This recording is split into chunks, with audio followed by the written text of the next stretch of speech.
best lovers I ever had. He knew how to please a woman, and he was very passionate.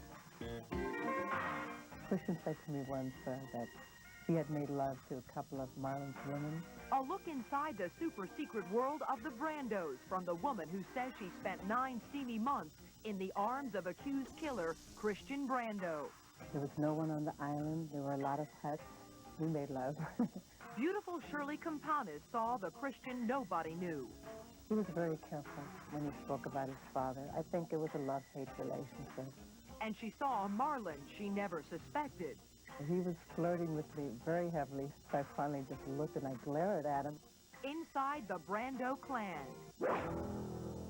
She killed him because she says he was a miserable old bastard. Mary Grieco is accused of murdering her husband, Joe, because he did nothing but lie in front of the TV all night long. Cold, calculated murder. Cops say earlier efforts to get rid of down-in-the-mouth Joe backfired and turned a family plot into a comedy of errors. She said he became very happy. He began laughing. But the laughing died, and so did Joe, the couch potato killing. He's been portrayed as a dictator, a pig, and a buffoon. I am the boss. Now, this larger-than-life Texas mayor is in a showdown with a local cartoonist, and this town ain't big enough for the both of them. I've had an anonymous call threatening my life. Quick on the draw. Hello, everyone. I'm Maureen O'Boyle. Welcome to A Current Affair. We all like to just sit back and relax in front of the TV every once in a while. Nothing wrong with that. You're doing it right now. But there's a town where watching TV may have cost a man his life. Our John Johnston reports on the case they call the couch potato killing. In West Palm Beach, Florida, the sound of the surf is a serene serenade as those in their golden years sink into the sand walking the shore. For others, this picture of tranquility is a challenge as they race with the wind against the waves. But for Joe Grieco, Florida was just a place to work, survive, and support his family. Joe was a maintenance man here at the Seagate Hotel in Delray Beach. At 52, he would plod off to the job, then after a long, hot day, come home and plop himself on the sofa in front of the TV. A kind of couch potato. He would lie there, sip his wine, and tune out everything else. Most of Joe's contact with the outside world came through his remote control. Once Joe hit the couch, he would call it a night until he went to bed. But this average Joe's routine apparently became deadly boring for his wife Mary and their 15-year-old daughter Ann. Late one night, after 27 years of marriage, police say Mary confessed that she quietly crept into the bedroom and put Joe out of her misery. According to what Mary told me, she got in bed, got on her knees, was kneeling over him, and placed the gun right up to his head and shot. Just cold, calculated, boom. Exactly what it was. Cold, calculated murder. She and her mother just decided that the best thing to do was to put him out of his misery and kill him. Put him out of his misery or put everybody out of their misery? Put him out of his misery, and therefore this would make things better at home for the both of them. The neighbors who knew Joe Grieco say he wasn't the most sociable, but he was a pretty nice guy. He'd wave or stop and talk while walking down the street about his problems just like everyone else. But they maintain they never saw Joe Grieco as the grouchy, miserable old couch potato that his wife and daughter make him out to be. Sonia and David Cobran lived right across the street from Mary and Joe for 3 years. They say the Griecos were a little strange, but didn't appear miserable. I mean, they weren't a loving, affectionate. You never saw, you know, Joe hug or touch or kiss his daughter or wife or anything like that, but you didn't see anything negative either. I didn't really know him to be grouchy. He was, you know, he had, you know, some problems like, you know, everybody does now, and just he, you know, mentioned him a little bit more than most. She stated that she did want to divorce him, and he told her he wouldn't allow a divorce. And she, in her mind, she killed him because she says he was a miserable old bastard. Mary and Ann have another partner in this alleged crime, Ann's former boyfriend, Melvin Steele, who also lived in Joe's house. All three are now in jail, being held without bond, facing murder charges. Police say they plotted for weeks to kill Joe. In a confession, they admit they tried drugs before the gun, but the drugs backfired. Police claim Mary once stuffed a baked chicken with cocaine, and Ann slipped LSD in her dad's wine. She said that they all sat back and watched, and she was hoping that he would have a heart attack and that the death would look more to be natural. She said he became very happy. He began laughing, and she said that was the happiest she's been in a long time, and that they sat around and they laughed together.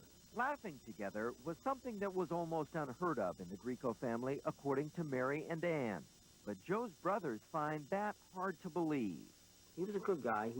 As far as we know, as a family man, he was a good guy. As our brother, he was a great brother. He never did anything He to always us. tried to help me. He was our big brother. We lost him to someone that just had absolutely no heart. Mary has admitted she tried to make Joe's death look like a suicide. It was originally ruled that way. Police were suspicious, but Ralph and Ernest were convinced their brother didn't kill himself, especially when they arrived in Florida the day after his death. No remorse at all. Everybody seemed to be rejoicing that he wasn't there anymore, and they could roam around and pretty much do what they were doing before we got there, which was partying and just having a good old time for themselves. Ernest claims his brother's wife couldn't even fake the part of the grieving widow.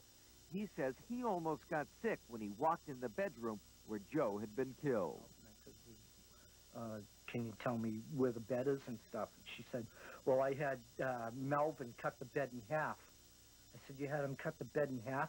She says, yeah. She says, I didn't want to give up my comfortable part of the bed, so I had him cut it in half.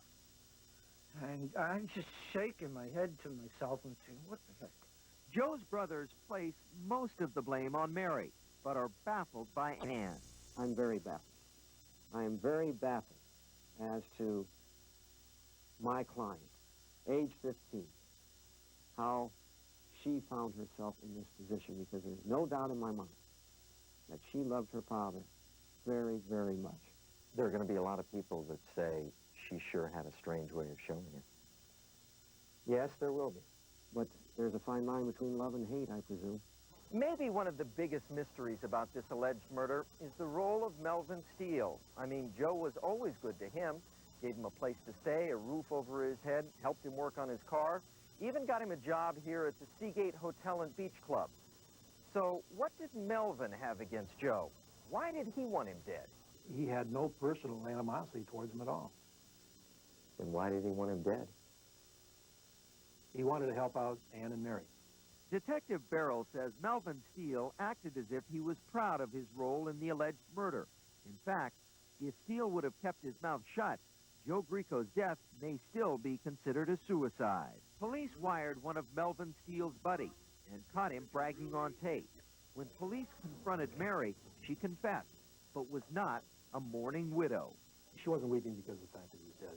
She was weeping because it was, I guess it was just a load off of her mind that was finally over. And that she was caught? That would make me cry. Mary, Ann, and Melvin may all be crying soon. For mercy, all three now face the death penalty. All three of those accused murderers have pleaded not guilty. Their trial is set for March 1st. Now, when we come back.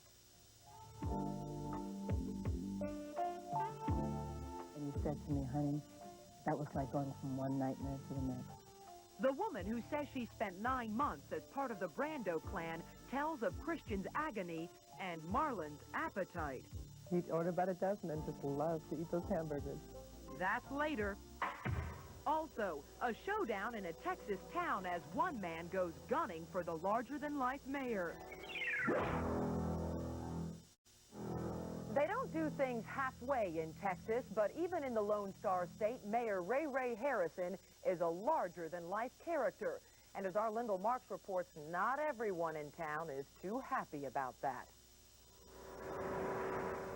Pasadena, Texas, a petrochemical town, also known as Stinkadena.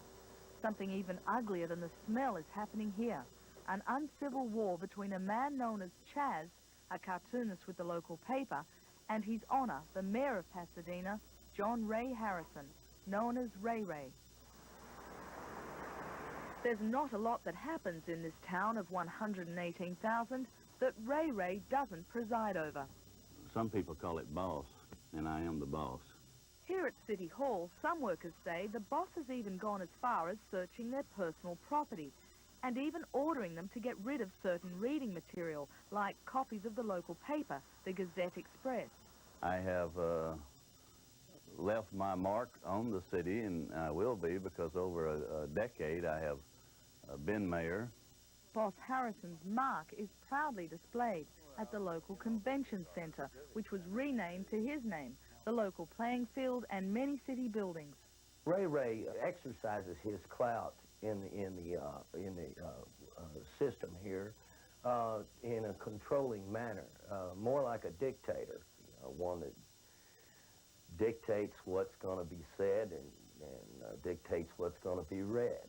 This may be one place where the mayor's likeness is not to his liking, in the cartoon section of the local paper, the Gazette Express.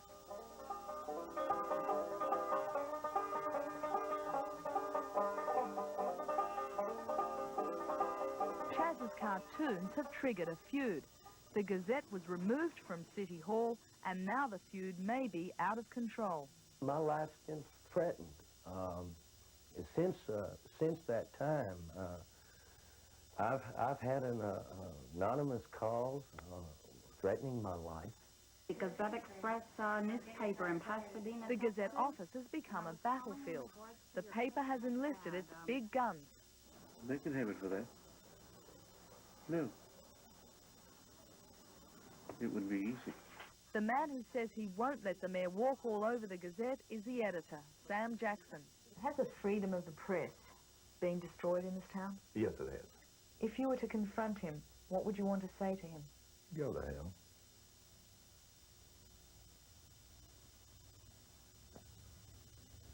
You're sorry.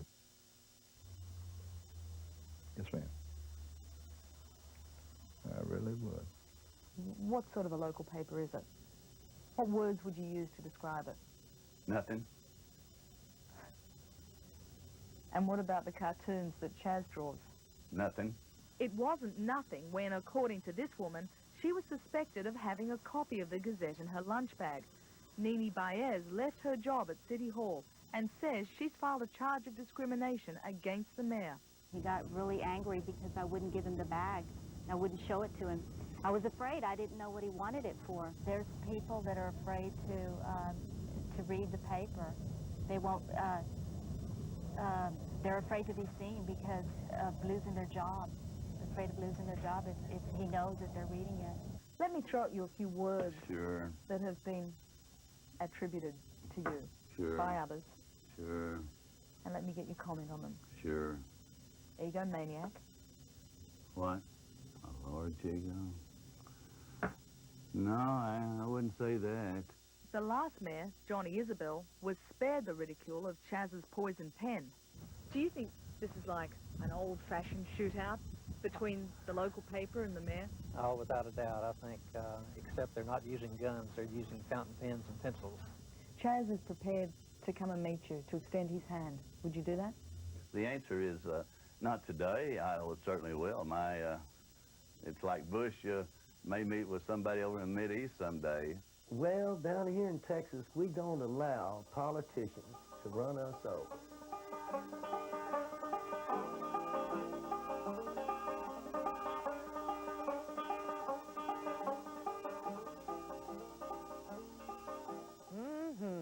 Now, here's a look at what's ahead.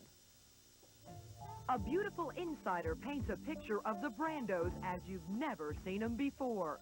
He said, I saw my pop floating in midair. Why do you think he's number one? He's from another place.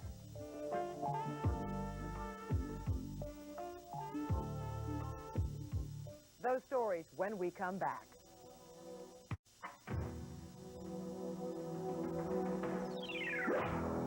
Marlon Brando and his family live in the spotlight, especially since Christian Brando was accused of killing his sister's boyfriend. Even so, very few people know what the superstar's clan is really like behind closed doors. Our Mike Watkins spoke to someone who does.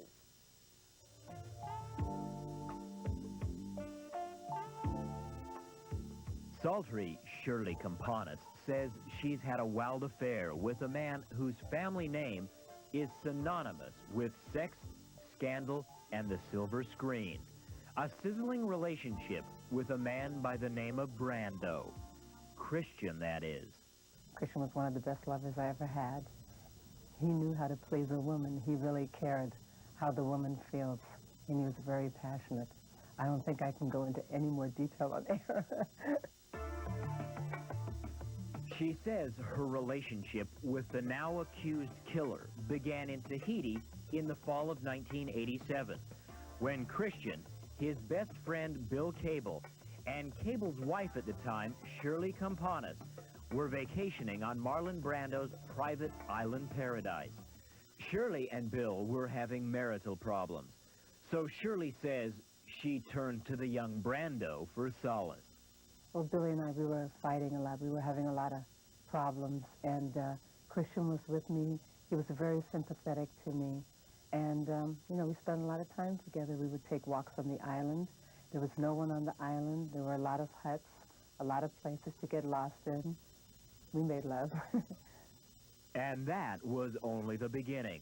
For Shirley says she soon found out what started as merely a fun-in-the-sun fling with Christian would eventually make even white wine blush. A 9-month romp with the now accused murderer, and a peek inside one of the most reclusive families in show business. A first-hand glimpse at the many appetites of the Brando men. He was very careful when he spoke about his father. I think it was a love-hate relationship.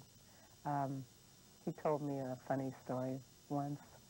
He walked into his father's den, and he said, "I saw my pop floating." And I said, "What do you mean, floating?" And I started to, like, laugh. And he said, "Honey, it's not funny." He said, "I saw my pop floating in midair. Why do you think he's number one? He's from another place."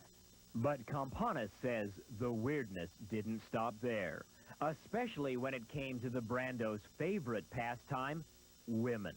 She says these stories are more like feature-length films, romantic thrillers with Christian and his father Marlon battling over the leading roles and the leading ladies. Christian said to me once that he had made love to a couple of Marlon's women, and I asked him, has it ever been the other way around? He said, "Oh, no." But Shirley says it was a different story the very first time she met Marlon. He was flirting with me very heavily. He was like pacing around me. So I finally just looked and I glared at him and I thought, oh my God, that's Marlon. I recognized him. He was an older Marlon, but it was Marlon. Campanis says the desire for women is not the Brando's only appetite. She says Hollywood heavyweight Marlon also packs a powerful hunger for Brando burgers. He'd order about a dozen and just love to eat those hamburgers. In this month's Penthouse magazine, Shirley shares what she says are some secrets of her intimate relationship with Christian, and speculates what she thinks really happened in the Brando house on May 17th, when Christian allegedly murdered his half-sister's lover and turned a very private household into a roaring public spectacle. Cheyenne was on LSD, Christian was high. Perhaps, you know, she exaggerated, and in his mind, you know, it exaggerated even more. And I think a lot of people in their life have had moments of insanity, or you say, I'm going to kill somebody. But to actually pull the trigger is another story. For now, she says her relationship with Christian is over. He's now an accused killer, and his half-sister Cheyenne is institutionalized in Tahiti. The fact that so much tragedy has struck the Brando home is a mystery to most. But Campanis says, at least in Christian's case, it may have been fate. He never had an adult to look up to in his whole life. You know, because I used to ask him, I asked him one time, wasn't it a relief when your father came and got you from your mom? Because he had shared a lot of things, you know, about his childhood with his mother. And he said to me, honey, that was like going from one nightmare to the next. We'll be back in a moment.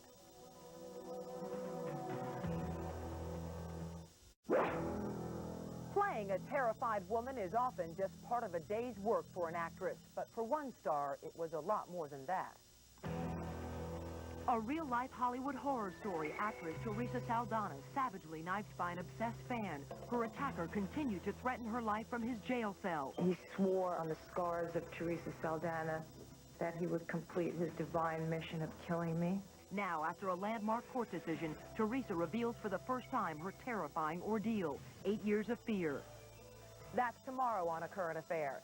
And that's all for tonight. Thanks for joining us, everyone. Good night.